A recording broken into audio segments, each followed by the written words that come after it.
بسم اللہ الرحمن الرحیم۔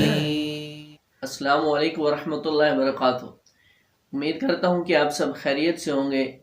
انشاءاللہ امید ہے کہ جو پچھلا ہم نے نماز کے فرائض کا سبق پڑھا تھا آپ نے اس کو یاد کر لیا ہوگا۔ تو آج ہم پڑھیں گے نماز میں جو واجبات ہیں۔ جو 13 فرض ہم نے پڑھے تھے ان کے چھوڑنے سے کوئی ایک فرض بھی چھوڑ جائے تو نماز ٹوٹ جاتی ہے، نماز نہیں ہوگی، ٹھیک ہے۔ تو آج جو ہم پڑھ رہے ہیں 14 واجبات، 14 واجبات میں سے کوئی واجب بھی چھوٹ جائے تو وہاں اس کے لیے ہمیں آخری رکعت کے اندر سجدہ سہو کرنا پڑے گا، ٹھیک ہے۔ تو آئے ہم 14 واجبات سیکھتے ہیں۔ سبق شروع کرنے سے پہلے آپ سب سے گزارش ہے ہمارے چینل کو ضرور سبسکرائب کر دیا کریں اور ویڈیو کو لائک کر دیا کریں، اچھے کومنٹس کے ساتھ ہماری حوصلہ افزائی کر دیا کریں، اور اگر چاہتے ہیں آپ کہ اس کام کے اندر آپ بھی شامل ہو جائیں تو ہماری ویڈیو کو آگے شیئر کر دیا کریں۔ جزاک اللہ خیر۔ بسم اللہ الرحمن الرحیم۔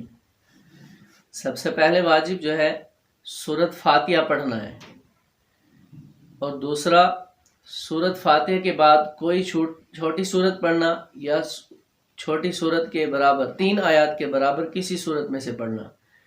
پھر تیسرا واجب فرضوں کی پہلی 2 رکعت کو قرات کے لیے مقرر کرنا، اور چوتھا سورۃ فاتحہ کو چھوٹی سورت سے پہلے پڑھنا۔ 5واں رکوع کے بعد قوما کرنا، یعنی سیدھے کھڑے ہو جانا۔ یہی نہیں ہے کہ ہم رکوع سے سیدھے کھڑے نہیں ہوئے اور سجدے میں چلے، اس کو قوما کہتے ہیں کہ واجب ہے۔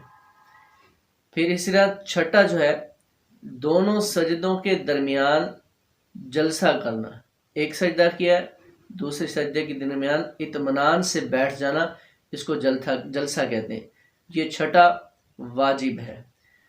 7واں پہلا قعدہ کرنا، یعنی 2 رکعتیں جب پوری ہو جائیں تو وہاں التحیات کے لیے بیٹھنا، اس کو قعدہ اولیٰ کہتے ہیں، وہ واجب ہے۔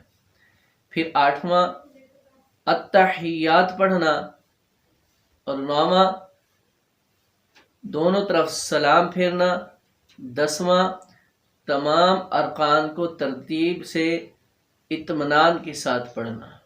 11واں امام کے لیے فجر، مغرب اور عشاء کی نماز میں بلند آواز سے تلاوت کرنا، ظہر اور عصر کی نماز میں آہستہ تلاوت کرنا، اور 12واں دعائے قنوت پڑھنا۔ 13واں دعائے قنوت کے لیے تکبیر کہنا، اور 14واں عیدین کی نماز کے لیے 6 زائد تکبیریں کہنا۔ یہ 14 واجب ہو گئے، تو اس پر محنت کریں، ان کو یاد کر لیں، اپنی دعاؤں میں یاد رکھیے گا۔ السلام علیکم ورحمۃ اللہ وبرکاتہ۔